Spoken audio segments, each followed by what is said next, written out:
disputa nossa, do que eu acho, do que vocês acham, do que os trabalhadores precisam, né? E movidos nessa disputa, a gente está aqui hoje construindo esse processo e um pacto democrático, participativo. Esse sistema, único no planeta, no mundo, atuou em 2024, atendendo mais de 212 milhões de pessoas. E esses números do SUS, eles têm vida. Esse SUS, em 2024, esse sistema universal, atuou, realizou mais de 30 mil transplantes, executou mais de 1,4 bilhões de consultas, realizou mais de 13 milhões de atendimentos nas unidades básicas de saúde. Isso mobilizando mais de 53 mil equipes de saúde, mais de 281 mil AXES, mais de 104 mil agentes de endemias, atuando através de mais de 5.564 conselhos municipais, com 27 conselhos estaduais e um conselho nacional de saúde. E aí a gente tem que traduzir esses números em histórias de vida. O SUS está em Dona Maria, moradora de uma comunidade rural que teve precocemente o diagnóstico da diabetes, através da visita de um agente comunitário de saúde. O SUS está em João, jovem trans, que teve uma escuta ativa e um atendimento humanizado na sua UBS, que pratica no seu cotidiano a PNH, a nossa Política Nacional de Humanização. Eu falo muito e eu fico... Deixa eu respirar. Né? Então a gente não tem como falar desse sistema universal sem pensar que ele possui muitas formas de gestão. Saúde é tudo. Vamos pensar no conceito amplo, no conceito complexo de saúde. Saúde é bem-estar, saúde é liberdade, saúde é casa, saúde é comida. Para me ter saúde, eu preciso de tudo isso. Então a gente está falando de uma política que não vai conseguir ofertar saúde sozinha. A gente está falando de uma política intrinsecamente intersetorial. Uma política atrelada e indissociável de outras políticas. Por isso que a gente tem que reforçar, né? O SUS foi muito estigmatizado, muito subestimado. A gente tem que reforçar, né, esse ideário, essa imagem, essa defesa, né, desse sistema tão importante para todos nós brasileiros. E aí a conferência traz como tema central SUS forte e inclusivo, garantindo acesso, equidade e cuidado integral para todos. Quando a gente pensa nesse SUS forte, a gente pensa que ele está, né, ofertando todos os serviços para a sua população, e esses serviços são ofertados numa forma de um cuidado integral, entender desse usuário, né, em toda a sua totalidade, mas entendendo também que a gente vai atender mais a quem mais precisa. Equidade. Mas para que isso aconteça, a gente tem que falar sobre fortalecimento da gestão, a gente tem que falar sobre financiamento adequado, a gente tem que falar sobre a valorização dos trabalhadores e trabalhadoras, e a gente tem que falar sobre a participação de vocês, a participação efetiva da sociedade nesses processos decisórios. E aí, a conferência nos traz 4 momentos, 4 eixos diferentes. Eixo 1, ampliando acesso e a qualidade do SUS. Acolher e qualificar o cuidado integral e resolutivo. Eixo 2, fortalecimento da gestão e da participação social, caminhos para o SUS democrático. Eixo 3, o futuro do SUS é agora. Desafios e perspectivas para uma saúde pública de qualidade. Eixo 4, valorização e acolhimento do trabalhador e trabalhadora do SUS. Bom, iniciando. Eixo 1, ampliando o acesso e a qualidade do SUS, acolher e qualificar o cuidado integral e resolutivo. A Constituição de 88, ela nos deu a chave. Ela disse: saúde é direito de todos e dever do Estado. Mas isso implica, na verdade, né, que a gente discuta, e o presidente do Conselho Estadual acabou de falar, algumas implicações, né? A gente ainda tem os desafios nesse sistema. A gente tem desafios de desigualdade territoriais, a gente tem o desafio do racismo estrutural, a gente tem os desafios dos preconceitos de gênero e, acima de tudo, a gente tem o desafio de uma ausência de uma política intersetorial robusta. Não adianta eu dizer que social, saúde e educação estão se encontrando. De que forma isso está se tornando realmente efetivo? E aí, quando eu falo de acolher, é ir além de atender, né? Eu estou falando que a gente precisa ir além desse atendimento presencial. E aí é lógico, já existe algumas estratégias, né, sendo aplicadas, como as próprias equipes EMUTs, as equipes multiprofissionais, né, que vem aí reforçando a atenção primária da saúde, a questão da prevenção, dessa equipe de uma rede mais territorializada, coletiva. Mas a gente também estamos falando da nossa famosa Política Nacional de Humanização, que preconiza escuta ativa. E como é que isso, na verdade, poderia acontecer? Como boa professora, eu gosto de contar história. Vamos imaginar, né? Como é que eu vou dizer, como é que eu vou exemplificar que uma PNH está sendo efetiva dentro de uma escuta ativa? Vamos supor que uma mãe jovem com um filho de 4 anos, portador de TEA, do transtorno do espectro autista, procura uma unidade básica de saúde, aflita, dizendo que seu filho possui seletividade alimentar e só come arroz branco e suco de maçã. E que ela tem sido julgada por sua família de negligência, superproteção e por alguns técnicos da saúde, trabalhadores da saúde, como frescura alimentar.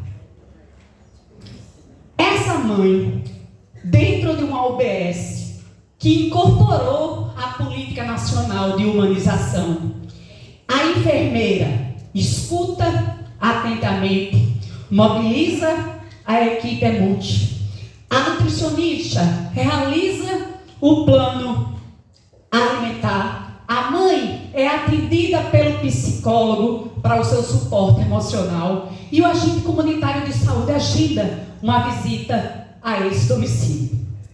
Isso é ampliar acesso. Isso é propor estratégias de inclusão. Então, a gente tem que imaginar que nessa ampliação do acesso, a gente também tem que ter um equilíbrio entre integralidade e equidade. E isso não é dizer que eu vou tratar todo mundo igual. É justamente cuidar de cada um conforme a sua necessidade. Então, um SUS, né, o que a gente espera é um SUS que não atende apenas a queixa imediata, mas que compreende o contexto, a angústia e a subjetividade.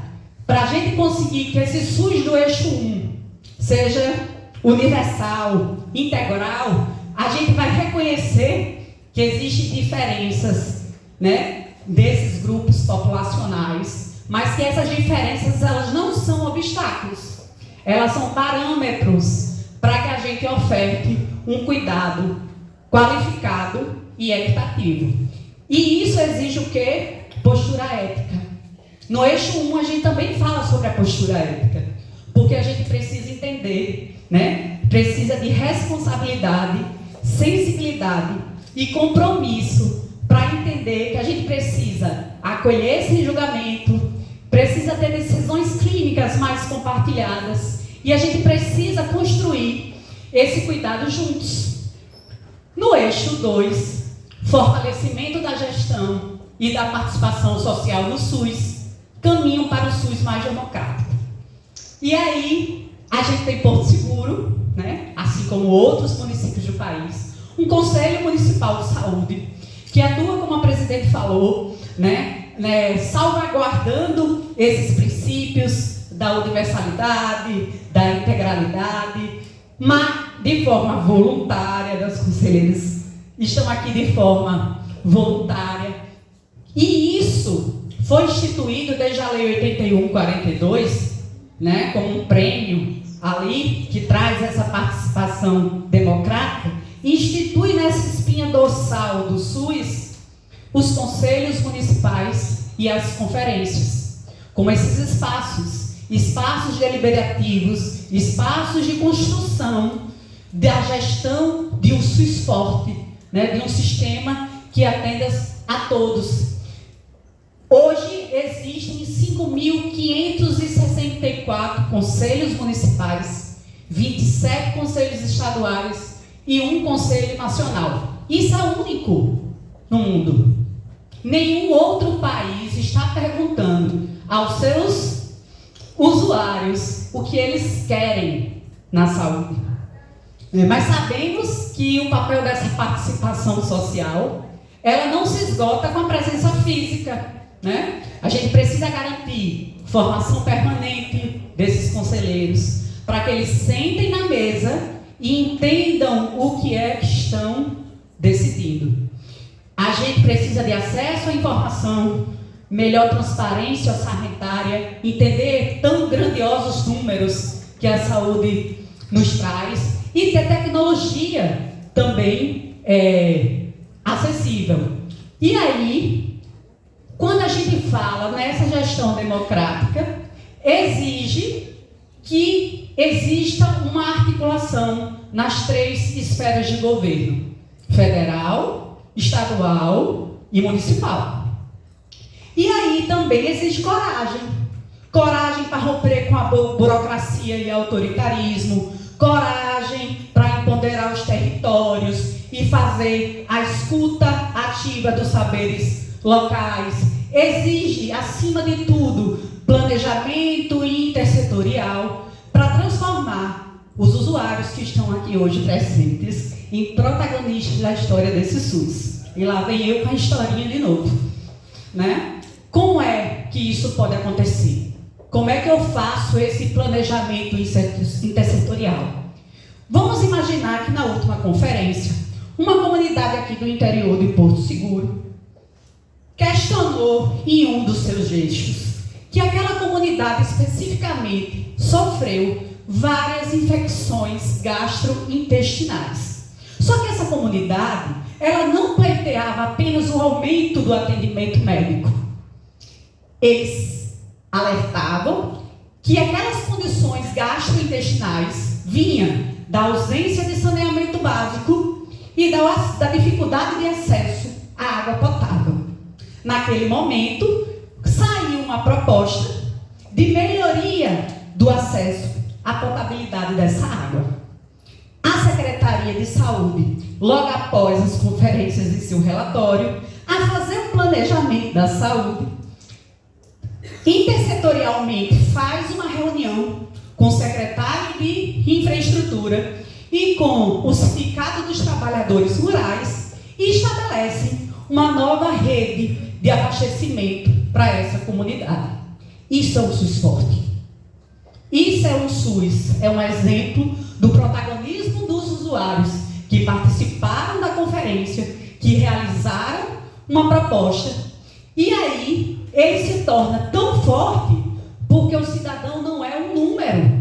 O cidadão é um sujeito político que construiu junto com o Estado a solução para um problema que não era apenas clínico, era um problema de raiz intersetorial.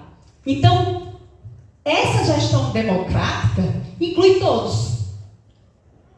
A participação desse Conselho Municipal de Saúde inclui 50% de usuários, 25% de governo e prestadores de serviço e 25% de profissionais de saúde, importantes nesses momentos de decisão.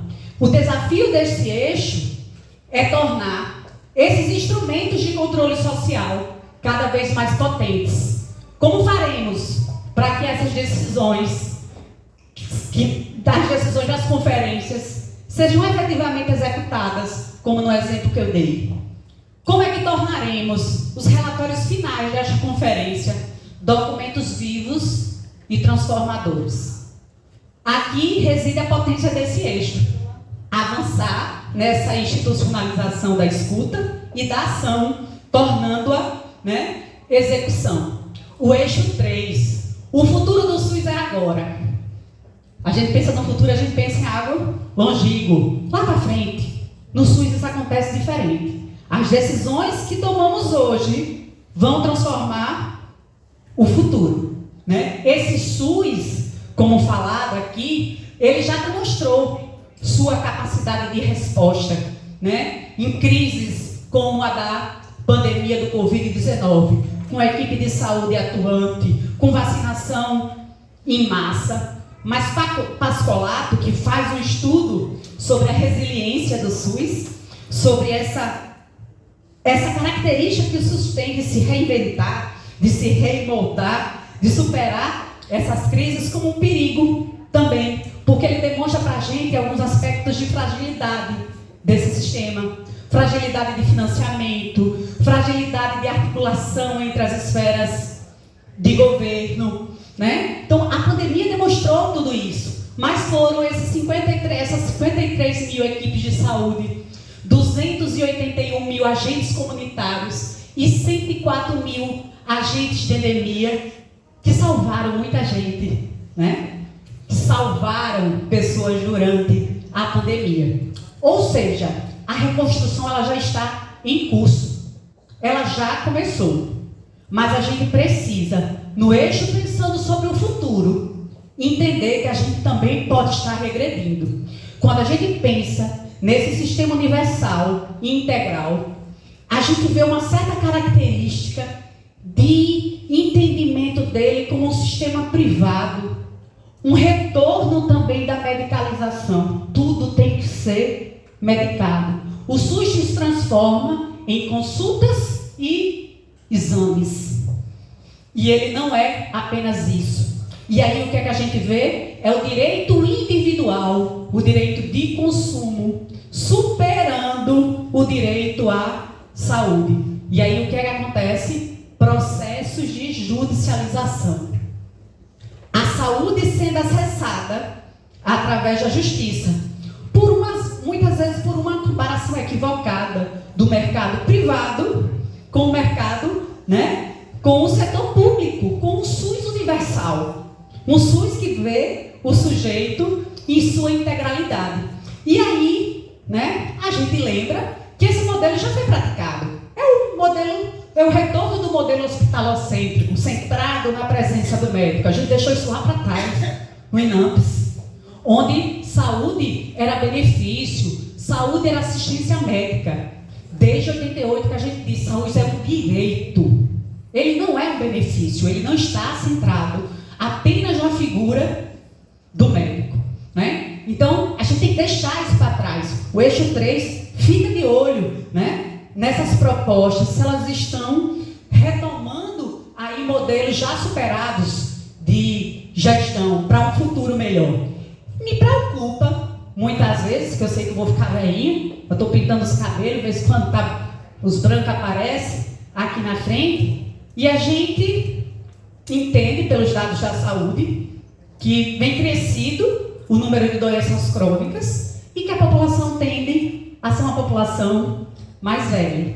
E nesse momento a gente lembra, de alguns idosos que estão quase morando dentro dos hospitais, porque não tem uma pessoa para cuidar, ou porque não sabe se cuidar. E aí a gente pergunta, onde está essa família? Onde está essa comunidade?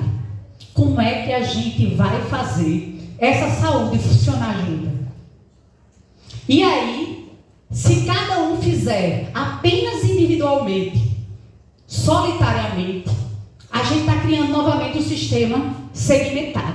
E a gente não está falando de saúde universal, dessa integralidade tanto buscada, né? A gente volta a entender a saúde apenas como um tratamento médico e não como um direito.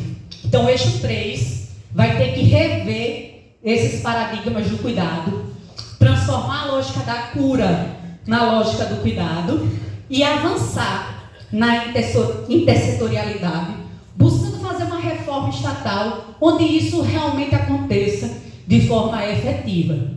E aí a gente tem que pensar também, já que saúde é esse complexo, né, de conceitos, como é que a gente vai enfrentar esses determinantes sociais?